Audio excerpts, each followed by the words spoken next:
नमस्कार साथियों, स्वागत है आप सभी का अंकित इंस्पायर्स इंडिया पर। मैं हूं अंकित अवस्थी, आप है मेरे साथ में एक अंतर्राष्ट्रीय खबर में। और खबर यह है कि अमेरिका और कनाडा के बीच सब कुछ ठीक नहीं चल रहा है। अभी तो फिर भी ठीक है, लेकिन आने वाले समय में ठीक नहीं चलेगा ऐसा लगता है। आप अगर कर्मा रिटर्न्स में वैल्यू रखते हैं कि जैसा करोगे वैसा पाओगे, तो संभवतः आपको आज का यह सेशन बहुत सुकून देने वाला है। क्योंकि कनाडा ने जिस तरह से भारत के साथ पिछले कुछ समय में बर्ताव किया, यानी विशेष रूप से ट्रूडो ने जो किया खालिस्तानियों के मसले पे भारत के साथ, भारत के विषयों के ऊपर, ऐसे में अब इन्हें जो झेलना पड़ रहा है वो लग ऐसा रहा है कि जब बोया पेड़ बबूल का तो आम कहां से हो। और आज इनके साथ जो ट्रूडो कर रहे हैं वो लग रहा है कि भारतीयों की आत्मा को शांति पहुंचाने का काम कर रहे हैं। तो ट्रंप का ट्रूडो के साथ जो कारनामा चल रहा है वो आज के सेशन के अंदर विस्तार से चर्चा का विषय बनेगा। आप सभी जानते हैं कि अमेरिका कनाडा के साथ बॉर्डर साझा करता है, और कनाडा के साथ बॉर्डर साझा करते करते अगर आप मैप को ध्यान से देखें तो अमेरिका, जिसमें 50 राज्य हैं, और कनाडा जो कि 13 राज्यों के साथ एक बड़ा कंट्री है, अगर ये दोनों एक साथ जुड़ जाएं तो पूरा कनाडा अमेरिका के लिए एक नया राज्य हो सकता है। आज अमेरिका में जहां 50 राज्य हैं, चर्चा है कि अमेरिका इन्हें 51वां राज्य बना सकता है। अब यह बात कैसे निकल कर आई, क्या यह कोई मजाक है, क्या चल क्या रहा है, क्या वाकई में अमेरिका इसको राज्य बना लेगा या कोई सरकाजम है? तो आज के सेशन में विस्तार से इस विषय पर चर्चा करेंगे। क्योंकि अमेरिका के आने वाले समय यानी कि 20 जनवरी से होने वाले राष्ट्रपति के जो बयान हैं वो कनाडा को लेकर के लगातार और घातक होते जा रहे हैं। जहां पहले वो ट्रूडो से मिलकर के उनके आनंद ले लिए थे और धमकी दे दिए थे कि अगर आपने टैक्स पे नहीं किए तो हमें कुछ सोचना पड़ेगा, ऐसे में वो रुके यहां तक नहीं, वो आगे तक इन्हें खींचते ले गए। और खींचते खींचते कनाडा को एक देश की तरह ट्रीट करते करते ग्रेट स्टेट ऑफ कनाडा कहना शुरू कर दिया। यानी कि ट्रंप ने ट्रूडो की खिंचाई में कनाडा पूरे को एक साथ लपेटते हुए अपना राज्य बता दिया। और इस तरह की घटना को आज कनाडा ने डिफेंस दिया है, और कनाडा डिफेंस में बोला है कि अगर आपने ऐसा किया तो हम बत्ती काट देंगे, दारू रोक देंगे, तेल बेचना बंद कर देंगे। तो भाई साहब चलिए, तो इस तरह की बातों को और मजे के साथ समझा जाए कि चल क्या रहा है। ऐसे में ये जो तस्वीर आपके सामने आ रही है, ये तस्वीर ट्रूडो की है। ये तस्वीर वो है जिससे हर भारतीय कहीं ना कहीं वास्ता रखता है, क्योंकि इस व्यक्ति ने अपनी राजनीति को चमकाए रखने के लिए खालिस्तानियों का भरपूर प्रयोग किया और हमारे भारत में गजब सुर्खियां बटोरी। लेकिन अब जब से ट्रंप आए हैं तब से वो इन्हें धमका के चल रहे हैं कि ट्रूडो सुनो, तुम अब ज्यादा समय तक तो रहने वाले हो नहीं, तो ऐसा करो कि जो हमारे लिए टैक्स बनता है वो पे करते रहो। अच्छा, क्या है कि अमेरिका और कनाडा के बॉर्डर साझा होते हैं। अमेरिका इनको हर साल $100 बिलियन की सब्सिडी देता है अपनी तरफ से कि ठीक है चलो मस्त रहो यार, वैसे भी ठंड में रहते हो, इग्लू में रहते हो, मस्त रहो। अमेरिका इनके यहां पर बहुत सी कंपनियां चलवा के रखता है कि एक काम करो, पड़ोसी विकसित रहेंगे तो शांति रहेगी, तो तुम्हारे यहां पर भी कुछ कंपनियां काम करती रहें। ऐसे में जब ट्रंप आए, अच्छा इनका जो नेचर है, ये बाइडेन समर्थक हैं, जो अभी वर्तमान के राष्ट्रपति हैं अमेरिका के, उनका समर्थन करती है इनकी पार्टी साइकोलॉजिकली। इनके साइकोलॉजिकली सपोर्ट में कमला हैरिस हैं। ये कमला हैरिस को राष्ट्रपति बनते हुए देखना चाहते थे, लेकिन जैसे ही ट्रंप राष्ट्रपति बने तो इन्हें लगा कि यार ट्रंप कहीं हमारे ऊपर कुछ गड़बड़ ना कर दें, तो ये राष्ट्रपति के बनते ही इनसे मिलने के लिए अमेरिका चले आए डिनर पर। दोनों ने बढ़िया डिनर एक साथ किया। डिनर जब साथ किया तो ये सेशन में हमने बताया भी था कि इनके डिनर होते ही ट्रंप ने इनसे कहा कि यार क्यों नहीं आप हमारे 51वें राज्य बन जाते। हालांकि ये ट्रंप का बयान था या नहीं, ये न्यूज चैनल्स में छप गया था और ये खूब जबरदस्त मीम मटेरियल बना कि ट्रंप ने ट्रूडो से कहा है कि यार तुम अगर टैक्स नहीं चुकाओगे तो हम तुम्हें अपना राज्य बना लेंगे। इस पर ट्रूडो की नाराजगी भी निकल कर आई। अब नाराजगी निकल कर आई है कनाडा के एक सबसे बड़े राज्य जिसका नाम है ओंटारियो। ओंटारियो के प्रीमियर, अच्छा ओंटारियो की विशेषता मैं बता दूं कि कनाडा की अगर कुल पॉपुलेशन मान लीजिए 100 है तो 40% पॉपुलेशन यानी 40 आदमी ओंटारियो में रहते हैं। तो ओंटारियो इनका सबसे बड़ा राज्य है, और वहां के प्रीमियर लाइक सीएम टाइप का आदमी बोला है, जो कि ट्रूडो की पार्टी से है या कहिए तो ट्रूडो के समर्थन से सरकार में आता है। वो व्यक्ति बोले हैं कि अमेरिका ने अगर ऐसा सोचा भी हमारे बारे में तो हम बिजली काट देंगे इनकी, और बिजली जो अमेरिका के लगभग 15 लाख घरों को रोशनी पहुंचाती है हम वो काट देंगे। तो कनाडा के ऑफिशियल का ये कहना भी हेडलाइंस के अंदर चल रहा है। तो भाई साहब ट्रंप, भाई साहब करोगे क्या? आपकी उम्मीदों में हम बैठे हैं, क्योंकि हमें बड़ी शांति मिलेगी जब तुम दोनों झगड़ोगे। खैर शुरू से शुरू करते हुए आपको लेकर चलते हैं। तो जैसा मैंने आपसे कहा कि इन्होंने 51वें राज्य की बात की, उसके बाद क्या हुआ? उसके बाद एआई पर, अच्छा देखो, जैसे ट्रंप को एक समय पर जब कैपिटल हिल हिंसा हुई थी उस समय पर ट्विटर ने, जबकि ट्विटर इनका नहीं हुआ करता था, एलन मस्क का नहीं हुआ करता था, तो ट्विटर से निकाल दिया गया था। ट्विटर से निकाल दिया गया था तो ट्विटर को कंपटीशन देने के लिए ट्रंप ने अपना एक सोशल मीडिया प्लेटफॉर्म बनाया था जिसका नाम ट्रुथ था। तो ट्रुथ पर डोनाल्ड ट्रंप अपनी एक फोटो डालते हैं, ये आज भी चल रहा है। एक तरह से डोनाल्ड ट्रंप के चाहने वाले इस सोशल मीडिया पर डले हुए हैं। तो ट्रुथ पर एआई से बनी हुई एक तस्वीर डाली जाती है। कौन से दिन? 4 दिसंबर के दिन। उस तस्वीर में क्या है? डोनाल्ड ट्रंप कनाडा के झंडे के साथ खड़े हैं और अपनी तरफ से लिख रहे हैं ओह कनाडा। यह अपने आप में एक विजेता का साइन था, मतलब कि एक जगह पर जाकर के ट्रंप ने कनाडा को कंकर कर लिया है, जीत लिया है। यह तस्वीर डालने के साथ ही यह फिर से एक सुर्खी बन गया कि ट्रंप जीत गए कनाडा को। ये इन्होंने अपने लेवल पर, तो देखो सत्ता में तो इनको आना है 20 जनवरी को, 78 साल के बढ़ऊ हो चुके हैं, लेकिन आनंद में कोई कमी नहीं है। ट्रंप जिस तरह से ट्रूडो के आनंद ले रहे हैं, लग रहा है कि अपना वृद्धावस्था बड़ी आनंद से काट रहे हैं, कोई स्ट्रेस नहीं है। स्ट्रेस में बढ़िया फिरकी लेने का जो ह्यूमर है वो नेक्स्ट लेवल है। आराम से बढ़िया फिरकी लिए कि देखा कनाडा हम हारे तुम हमारे हुए, और कहने के साथ ही ये खबर बड़ी खबर बन जाती है। अब साहब ये बात यहां से निकल करके घूमते फिरते और चैनल्स पर आती है। अब ट्रंप करते क्या हैं कि जब ट्रूडो ने एलन मस्क ने जब ट्विटर खरीदा तो वो बड़ा साजबाज के साथ इनको लेकर वापस आए कि ट्रंप महोदय, आपको निकालने की जो गलती पहले हुई थी जब मैं नहीं था, सरगई था, अब आप वापस आइए और आकर के ट्विटर को संभालिए, मतलब इस पर कंटेंट डालिए, अपन सब मिलके चलाएंगे इसको। तो यहां पर पहुंचते हैं। तो ट्रंप जब यहां पर पहुंचते हैं तो ये अपने स्तर पर फिर एक और मसाला मार देते हैं, और वो मसाला इस तरह से है, it was a pleasure to have dinner. अब ये पुरानी बातें लिख रहे हैं, मतलब इनको पता चल गया कि मार्केट में चल क्या रहा है। ये इन्फ्लुएंसर है बढ़िया वाले, इन्होंने लिखा it was a pleasure to have dinner. उस रात को आपके साथ भोजन करना बड़ा आनंददायक था, गवर्नर जस्टिन ट्रूडो। मतलब इस आनंद में गवर्नर का पद ही दे दिया इनको। अब गवर्नर कहां होता है? राज्य के गवर्नर होते हैं। अमेरिका के 50 राज्य हैं, तो 50 राज्यों के अंदर राज्यपाल, जैसे भारत के अंदर 28 राज्य, तो 28 राज्यों के राज्यपाल होते हैं। ऐसे अमेरिका में 50 राज्य हैं तो उनके गवर्नर होते हैं। ऐसे ही ट्रंप ने ट्रूडो को गवर्नर का दर्जा देते हुए कहा कि भाई साहब आपके साथ भोजन करना अच्छा लगा, of the great state of Canada. जैसे अमेरिका में 50 अन्य राज्य हैं, वैसे ही इसे भी एक राज्य की तरह ट्रीट किया गया। I look forward to seeing the governor again soon so that we may continue our in डेथ talk on tariff and trade, the result of which will be truly spectacular for all. भाई साहब इनके द्वारा यह बात कही गई, ये फिर से वायरल हो गई। ये 2 दिन पहले की घटना है। डोनाल्ड ट्रंप ने जब इस बात को लिखा तो लोगों ने भर भर के आनंद लिए कि पहले तो यह सुनने में आ रहा था अखबारों के माध्यम से कि ट्रंप ने ट्रूडो के आनंद लिए हैं कि हम तुम्हारा देश कब्जा कर लेंगे, लेकिन अब तो इन्होंने अनाउंसमेंट ही कर दिया यह कहते हुए कि तुम गवर्नर हो और कनाडा 51वां राज्य है। इसलिए न्यूयॉर्क पोस्ट लिखता है कि Trump called Trudeau the governor the great state of Canada. यह बड़ी बात बन जाती है। अब जब ये बड़ी बात बनती है तो कनाडा वालों के भी तो कुछ ना कुछ अंदर सेल्फ ईगो होगा।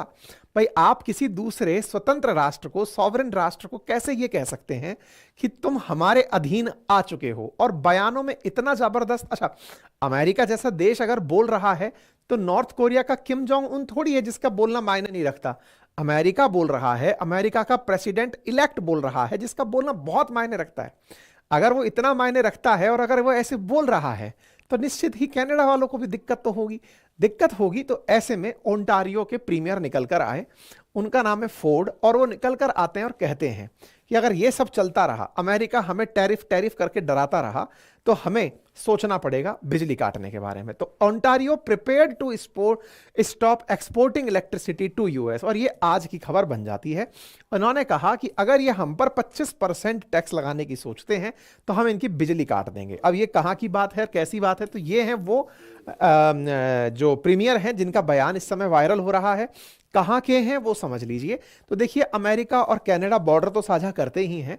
अमेरिका और कनाडा के बीच में 5 बड़ी लेक्स हैं जिन्हें ग्रेट लेक्स ऑफ अमेरिका कहा जाता है। अब जो वर्ल्ड ज्योग्राफी पढ़ने वाले विद्यार्थी हैं वो इस चीज को बहुत अच्छे से जानते भी हैं, उन्हें जानकारी होती है कि हाँ भाई ये 5 लेक हैं। इनमें से 4 लेक ऐसी हैं जो कनाडा और अमेरिका के बीच कॉमन है, यानी दोनों के बीच बॉर्डर साझा करती हैं। इन्हें ग्रेट लेक्स कहा जाता है और इन ग्रेट लेक्स में मीठा पानी है। मीठे पानी की वजह से ये पीने का पानी भी सोर्स बढ़िया है, उद्योग धंधे भी बढ़िया विकसित होते हैं। मतलब आप सोचकर देखिए कि इन लेक्स के किनारे ही ओंटारियो नामक राज्य है।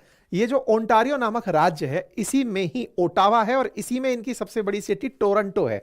मतलब पूरे कनाडा का 40% पॉपुलेशन इसी ओंटारियो से कनेक्टेड है, क्योंकि यहां पर पानी की, रहने खाने की, बिजली की किसी तरह की कोई असुविधा नहीं है।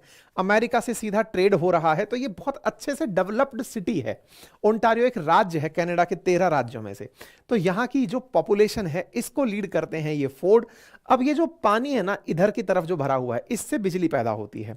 तो ये जो डॉग फोर्ड हैं इनके द्वारा दिया गया ये बयान मायने क्यों रखता है, क्योंकि डॉग फोर्ड और ट्रूडो आधी कटी रोटी हैं। कहते हैं कि डॉग फोर्ड जब प्रीमियर का चुनाव लड़ते हैं तो ट्रूडो फाइनेंस करते हैं। तो ट्रूडो फाइनेंस करते हैं ये बात पता चलती है, तो इसका मतलब बोल ये रहे हैं, शब्द इनके हैं। मतलब ट्रूडो ने भी अपनी तरफ से रिटेलिएट किया है, लेकिन करे तो करे क्या। जैसे बीबीसी ब्रिटिश ब्रॉडकास्टिंग कंपनी है, ऐसे सीबीसी कनाडा ब्रॉडकास्टिंग कंपनी है, उसकी खबर है कि भाई फोर्ड का और इनका लफड़ा क्या है। लफड़ा ये है कि भाई साहब शब्द जो हैं वो ये इनके दिए हुए हैं कि बोलो यार तुम मेरी तरफ से जाओ फायर मारो। तो इन्होंने अपनी तरफ से ये बोला कि भाई अगर ट्रंप ऐसा कुछ सोचते हैं हम बिजली काट दें। अब आपके दिमाग में बहुत सवाल आएगा कि हम तो अमेरिका को डेवलप समझे थे, डेवलप देश को भी बिजली खरीदनी पड़ रही है क्या? भाई ऐसे तो भारत और नेपाल के आर्थिक रिश्तों में बड़ा बड़ा जो रिलेशन है वो बिजली का है। आपको पता हो तो इंडिया नेपाल से बिजली परचेज करता है। तो ऐसे में अगर कल को नेपाल से रिश्ते खराब हो और नेपाल हमको धमकाने लगे कि हम बिजली काट देंगे, तो निश्चित ही उसकी बिजली हम खरीदते हैं ताकि हमारे देश तरक्की कर, हमारे पड़ोसी तरक्की करें। उनको हम थोड़ा सा हमने भी अपनी तरफ से अपॉर्चुनिटी दिए ताकि तुम भी पैसा कमाओ। हर सामान हम बेच करके पैसा तुमको ना कमाए, तुम भी कुछ कमाओ। ऐसे में अमेरिका ने भी कनाडा को कुछ काम धंधे दिए हुए हैं कि तुम बिजली पैदा कर लो यार, और कुछ नहीं तो। क्योंकि पड़ोस में अगर गरीब और भिखारी लोग रहेंगे तो लूटने आप ही के घर आएंगे। तो ऐसे में अमेरिका जैसा कैपिटलिस्ट देश इसी थॉट प्रोसेस से चलता है। उसने अपने दोनों पड़ोसियों को खूब खूब संसाधन दिए हुए हैं। आप जानकर आश्चर्य करेंगे, अमेरिका के दक्षिण में मैक्सिको है। मैक्सिको तुलनात्मक रूप से अमीर देश नहीं है, लेकिन अमेरिका ने उसे भी खूब डेवलप करवा रखा है। $300 बिलियन तो सालाना सब्सिडी देता है कि ये तुम पकड़ो, तुम कुछ धंधेवानी लगाओ। अमेरिका में जितनी कारें आती हैं वो मैक्सिको में बन के आती हैं मैक्सिमम, क्योंकि मैक्सिको में सस्ती फैक्ट्री है, सस्ते लेबर हैं, वहां से बनकर के कि भाई तुम्हारे देश में भी खूब रौनक होनी चाहिए, तभी जाकर के तुम अमीरों के घर में डाके मारने नहीं आओगे। अमीर कहां रह रहे हैं? तो अमेरिका में रहते हैं। तो ऐसे में पड़ोसियों के घर में साधन भर दो ताकि वो तुम्हारे घरों में ना जाके। यह अमेरिका की स्ट्रेटजी है। तो इसने कनाडा को यह व्यवस्था दे रखी थी कि तुम बढ़िया बिजली पैदा करो, जबकि वही सारी की सारी झीलें अमेरिका में भी हैं, वो भी बिजली बढ़िया पैदा कर सकता है। पर नहीं, चल थोड़ा तू भी कमा ताकि राजी रहे, ताकि तुम्हारे यहां पर आने वाले प्रवासी बार बार अमेरिका में मुंह ना मारे, तुम अपने यहां पर उनको होल्ड करो। ऐसे में फोर्ड कह देते हैं बिजली काट देंगे। तो इनसे पूछा गया कि क्या वाकई में आपने जो कहा था उस बात का महत्व है? तो इन्होंने कहा हाँ, क्यों नहीं है महत्व। अगर तुम हमारे ऊपर टैरिफ लगा दोगे तो हम कहां जाएंगे, हम तो वैसे भी मारे जाएंगे, तो कुछ तो करें ताकि कैनेडियंस का कॉन्फिडेंस बढ़े। तो भाई साहब इन्होंने कॉन्फिडेंस बढ़ा दिया है कुल मिलाकर के। ठीक है साहब, 15 लाख घरों में अमेरिका के अंदर बिजली पहुंचाई गई थी पिछले साल, और ऐसे में ये सारी चीजें। अच्छा, एक और बात मैं अमेरिका की आपको बताता हूं। देखो अमेरिका क्या करता है जानबूझ के, उसे पता है कि गरीबों को कैसे लूटना है।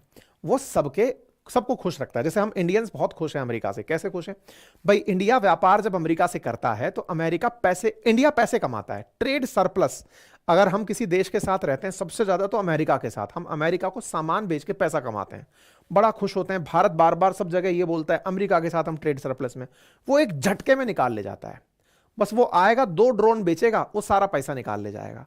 वो आएगा, एक आध हवाई जहाज का डील करेगा, एक आध बड़ी कंपनी की डील करेगा, सारा पैसा ले जाएगा हमसे। डिफेंस के नाम पर आएगा, लूट ले जाएगा। और हम सब लोग क्या करते हैं कि हमने आलू बढ़िया बेच दिए, इनको आम बढ़िया बेच दिए, पैसा कमा लिए, राजी हो लेते हैं। ऐसे अमेरिका क्या करता है कि दुनिया में सबसे ज्यादा तेल निकालता है। तेल से मतलब है ड्रिलिंग करके तेल का उत्पादन सबसे ज्यादा अमेरिका करता है। दुनिया में तमाम प्रकार की टेक्नोलॉजी, चाहे हाइड्रोजन गैस से बनने वाली ऊर्जा हो, चाहे शैल गैस हो, चाहे कोयले से बनने वाली गैस हो, कोल गैस हो, तमाम प्रकार से संसाधनों में, टेक्नोलॉजी में बहुत आगे है। लेकिन फिर भी दुनिया का खूब सारा तेल इंपोर्ट लगातार करता है, खुद भी प्रोड्यूस करता है। आप सोचो कि ये भारत को भी तेल बेचता है, लेकिन फिर भी ये पड़ोसियों से कहता है कि हाँ बेटे, तुम्हें लगना चाहिए कि तुम हमारे काम के हो, लाओ तुम्हारे यहां तेल पैदा हो रहा है, हमें बेचो, हम देख लेंगे, अगर किसी को बेचना है तो हम बेच लेंगे। तो अब आप सोचो कि ये कनाडा से भी तेल परचेज करता है। तो ऐसे में 45 लाख बैरल तेल अमेरिका में रोज जाता है कनाडा से। तो रोजाना 45 लाख बैरल तेल कनाडा से अमेरिका जाता है। ये अपने आप में बड़े नंबर हैं। तो ये कुछ ग्राफ्स हैं जो कि मतलब इधर उधर से निकाले हैं हमने कि किस तरह से कौन सा क्षेत्र है जिसमें बिजली आती है, कौन सा क्षेत्र है जहां पर तेल आता है, ये सब चीजें आप लोग हमने दिखाने का प्रयास किया। खैर एनीवे, तो अमेरिका का जो मतलब ऑयल परचेज करना है, उसके साथ साथ कनाडा से वो एक बड़ी चीज और परचेज करता है। वो क्या है? वो है वाइन, शराब। तो ये जो वाइन है ना, इसमें अमेरिका कनाडा से सबसे ज्यादा वाइन परचेज करता है। 82 मिलियन यूएस डॉलर की वाइन परचेज करता है। तो इस तरह से तीन बड़ी चीजें हो गई, बिजली हो गया, तेल हो गया और वाइन हो गया। ये अमेरिका आयात करता है कनाडा से। और कनाडा के बीच में और इनके बीच में ट्रेड एग्रीमेंट भी फ्री ट्रेड एग्रीमेंट है, यानी कि तुम अगर कोई सामान बेचोगे तो हम कोई टैक्स नहीं लगाएंगे। ट्रंप जब से आए हैं वो अभी राष्ट्रपति बने नहीं हैं, इन्हीं मैक्सिको को और कनाडा को धमकाए पड़े हैं कि तुम जो ये सारा सामान हमें बेचकर खुद से लगातार मालामाल हुए जा रहे हो, मैं इस पर 25% टैक्स लगाऊंगा। अब आई बात समझ में? जैसे आपको ये अच्छे से समझ में आया, मैंने जो अभी आपको वक्तव्य दिए कि अमेरिका आसानी से बिजली पैदा कर सकता है क्योंकि वही की वही सारी झीलें अमेरिका में भी बॉर्डर बना रही हैं, नंबर एक। नंबर दूसरा, अमेरिका आसानी से तेल, खुद दुनिया का सबसे ज्यादा तेल उत्पादन करता है, तो आसानी से उसे तेल के लिए कोई और देश भी मिल जाएगा। वो वेनेजुएला के ऊपर हाथ फेर देगा तो वेनेजुएला तेल भर देगा, तो उसको तेल की कमी नहीं है। लेकिन फिर भी गरीबों को खुश रखना है। ऐसे में बगल में उसको और पता है कि दारू तो कहीं से भी खरीद लेगा। दुनिया में दारू बनाने के लिए तो कच्ची बना ले लोग। तो ऐसे में अब के जब ट्रंप आए तो उन्होंने कहा कि यार मैंने इनको खूब आराम दे रखा है, यानी अमेरिका ने दो लोग पाल रखे हैं, मैक्सिको और ये। तो इससे क्या है कि इन सबसे थोड़ा थोड़ा पैसा वसूला जाए। पैसा के लिए बोले तुम लोग जो माल बेच रहे हो इस पर 25% हम तुमसे टैक्स वसूलेंगे, मतलब 100 का माल है, 25% हम इस पर टैरिफ लगाएंगे। इससे ये दोनों लोग जो आरामदायक सिचुएशन में जा रखे थे, कनाडा और मैक्सिको, ये तनतना गए हैं कि हम ये कर देंगे, हम ये कर देंगे। ट्रूडो के साथ मजे बढ़िया ले रहे हैं तो उसका आनंद ही आ रहा है। आप सोचिए कि ट्रूडो जो है वो, यानी कि कनाडा, 5.8 लाख करोड़ रुपए हर साल व्यापार करके कमाता है अमेरिका से। तो ऐसे में ट्रंप की जो स्ट्रेटजी है वो निश्चित ही आने वाले समय में देखने वाली होंगी। जब ट्रंप से पूछा गया कि सर वो ये कह रहे थे बिजली काट देंगे, तो उन्होंने कहा हाँ हाँ हाँ बिल्कुल सही सोच रहे हैं, काट देनी चाहिए ताकि मैं सब्सिडी हटाने में कोई भी चिंता ना करूं। मतलब बोले मैं जो $100 बिलियन सब्सिडी देता हूं कनाडा को, वो हटाने में मेरे को चिंता नहीं होगी। कोई बात नहीं। तो ट्रूडो क्या बोले? ट्रूडो ने कहा अमेरिका ने एक बहुत बड़ा नुकसान कर लिया है। क्या नुकसान कर लिया है? अमेरिका को एक महिला राष्ट्रपति मिल सकती थी कमला हैरिस के रूप में, लेकिन वो इस मौके से चूक गए। इस पर एलन मस्क इनको लपेट लिए। तो इन्होंने अपनी तरफ से भाषण दिया है हाल ही में और कहने लगे कि मैं महिलावादी हूं, यानी फेमिनिस्ट हूं, और मैं चाहता हूं कि अमेरिका ने एक बहुत बड़ी चीज, अपॉर्चुनिटी खो दी। तो जब इन्होंने ये बयान दिया तो इसके बयान को फिर सोशल मीडिया पर, ट्विटर पर ट्रोल किया गया। इस पर एलन मस्क निकल आए। एलन मस्क ने कहा अरे छोड़ो यार, ये ज्यादा दिन तक पावर में नहीं रहने वाला है। तो मतलब इस तरह से इसका मरण हो रखा है कि जो 2 महीने पहले तक इसने भारत के लिए बाइडेन के साथ मिलकर चरस बो रखा था, अब वो इसके जीवन में आ रखा है। मतलब हालत ये हो रखी है कि ट्रूडो जैसे ही कुछ बोलता है, उधर से ट्रंप और एलन मस्क उसको घेर लेते हैं और उसका बढ़िया ट्विटर पर मतलब बढ़िया बॉल बना के खेला जा रहा है उसके साथ। खैर जो भी है, कुल मिलाकर बात यह है कि अगर ऐसा होता है और अमेरिका इसे टैरिफ बैरियर्स में बांध देता है तो निश्चित दोनों देशों के बीच के व्यापार तो प्रभावित होंगे। ऐसे में अमेरिका हो सकता है कुछ और ऑल्टरनेटिव्स तलाशे जो कि उन्हें बेहतर विकल्प प्रस्तुत करे। मतलब हो सकता है कि टैरिफ बैरियर के चलते, चाइना में टैरिफ बैरियर, कनाडा में टैरिफ बैरियर और मैक्सिमो टैरिफ बैरियर, ऐसे के चलते क्या किसी भारतीय कंपनी को अमेरिका में व्यापार करने में और फायदा हो सकता है? और अगर फायदा हो सकता है तो इनका भारतीय स्टॉक बाजार पर क्या असर पड़ सकता है? इस प्रकार का जो एनालिसिस है और वो बाजार पर पड़ा असर आपको कितना लाभ दे सकता है, अगर ये सब सीखना चाहते हैं तो इसके लिए मैं एक फाउंडेशन इन्वेस्टमेंट की क्लास लेकर आया हूं। बहुत ही नॉमिनल कीमत पर है और वो केवल और केवल फाइनेंशियल लिटरेसी के लिए है। वो इसलिए ताकि आप अगर अपना स्टॉक मार्केट में कुछ भी पैसा इन्वेस्ट करते हैं तो इन्वेस्ट करने से पहले कम से कम इन्वेस्टमेंट का एबीसीडी तो जान लीजिए। इन्वेस्टमेंट की कहीं पर किसी तरह की एकेडमिक्स आपको उपलब्ध अभी तक नहीं होती हैं, कहीं पर भी स्ट्रेट फॉरवर्ड रूप से 12th तक आपको स्टॉक मार्केट नहीं पढ़ाया जा रहा है, ना ग्रेजुएशन में पढ़ाया जा रहा है। ऐसे में फाउंडेशन ऑफ स्टॉक मार्केट क्या है, अल्टीमेटली शेयर्स कैसे काम करते हैं, कंपनियों को लाभ होता है तो वो कैसे बेनिफिट कमाती हैं, या फिर ये कहिए कि उनको कोई कहीं से ट्रेड मिलता है तो वो कैसे काम करती हैं, तो ये मार्केट को जो समझने की फिलॉसफी है ना, उसको हम लोग डिस्कस करने जा रहे हैं बातें बाजार की एप्लीकेशन पर, जिसका लिंक मैंने कमेंट बॉक्स में पिन कर दिया है। सोमवार से क्लासेस शुरू हैं, साल भर की वैलिडिटी के साथ हिंदी में कंप्लीट कोर्स किया जा रहा है, जाकर तुरंत ज्वाइन कर लीजिए। फिलहाल के लिए इतना ही, अपना ख्याल रखें, बहुत बहुत धन्यवाद।